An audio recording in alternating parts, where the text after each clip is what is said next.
თბილისის მთავარ სამმართველოსთან შეიძლება ვთქვათ, რომ არის ადვოკატების, დაკავებულთა ოჯახის წევრებისა და ახლობლების რიგი. ისინი ახლა ცდილობენ გაარკვიონ, ნაწილი როგორც გვაქვს ინფორმაცია არის სწორედ ამ შენობაში, თუმცა ნაწილის ადგილსამყოფელი ჯერ ისევ უცნობია, ისევე როგორც ზუსტი რაოდენობა დაკავებულთა.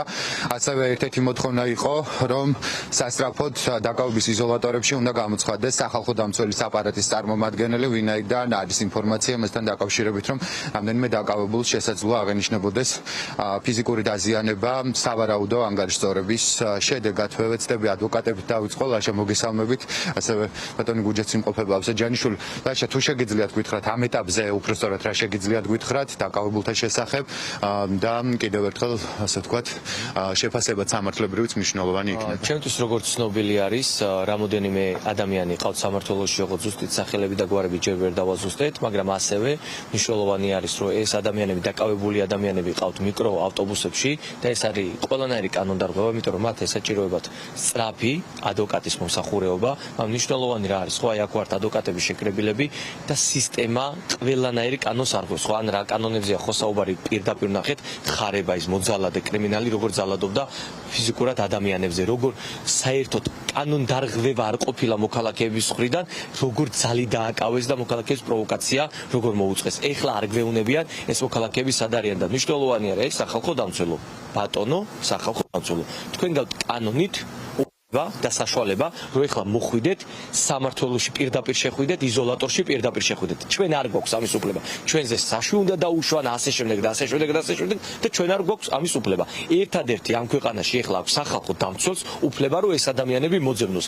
გაიღვიძე და მოდი შენ ხალხს ჭირდები და თუ ემსახურების სისტემას ბოლო და ბოლოს თქვი და ჩვენს დაგასვენებ და ყველა დავისვენებთ. მადლობა. გუჯა აბსაჯანიშვილს, ასევე იურისტი ბატონო გუჯა, თქვენც გითხავთ რა ინფორმაცია გაქვთ ამ დროისთვის დაკავებულებთან დაკავშირებით და იგივე თქვენს მათ შორის სოციალების მეშვეობით მოუწოდეთ სახალხო დამცველსაც.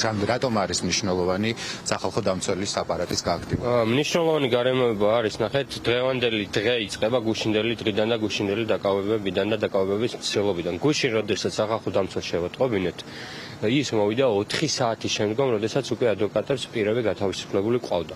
მნიშვნელოვანი გარემოება არის ისევ ის, რომ ყველა პირთან დაკავშირებით პირველი რაც გავაკეთე არის, რომ შეტყობინება გაკეთებული მაქვს სახალხო დამცველის წარმომადგენლებთან და მათ არ აქვთ ინფორმაცია წინააღმდეგ შემთხვევაში, ინფორმაცია რომ მქონეთ ვალდებული არიან, რომელ პირებსაც ვიცავ და წარმოვადგენ 23 პირამდე არის, ამ პირებზე ინფორმაცია შეგვატყობინონ. ისინი ან არ მუშაობენ, ან არ სურთ მუშაობა და პირველი მათ რაც უნდა გააკეთონ, როგორც მე ვიმყოფები აი აქ უნდა იყვნენ მათი წარმომადგენლები და 4 და 5 საათში არ უნდა მოვიდნენ. 24 საათიანი მუშაობის ვალდებულება გააჩნიათ და უნდა იყვნენ აქ. მოუწოდეთ მათ იმას, რომ ან დაგვიფიქსირონ, რომ გაუქმდა ეს უწყება და გვეცოდინება, ან თავიანთი კანონით დადგენილი ვალდებულება რაც აქვს შეასრულო.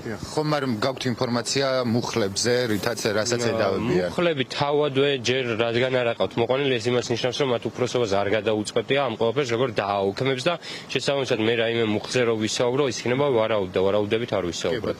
მადლობა დიდი, ასეთია მდგომარეობა, ეს არის ქალაქის მთავარი სამმართველო, თუმცა ეს არ არის ერთადერთი ვთქვათ შინაგან საქმეთა სამინისტროს დაწესებულება, სადაც ადვოკატები ცდილობენ დაკავებულთა ადგილსამყოფელის გაგებას. არის ასევე გავრცელდა ინფორმაცია, რომ შესაძლოა ნაწილი მათგანი სხვა ქალაქებში ყავდეთ მოთავსების იზოლატორში გადაყვანილი, ასევე ინფორმაცია მასთან დაკავშირებით, რომ ერთ-ერთი დაკავებული გადაყვანილი არის კლინიკა ვივამეთში, თუმცა ჯერჯერობით უცნობია ეს დაზიანება კონკრეტულად რამ გამოიწვია და ამ მიმართულებითაც ჩვენ ველოდებით უკვე განცხადებასა და იგივე ადვოკატების ინფორმაციას, რომელსაც მოგვაწვდიან, ბუნებრივია ჩვენ ვშევჩებით ადგილს.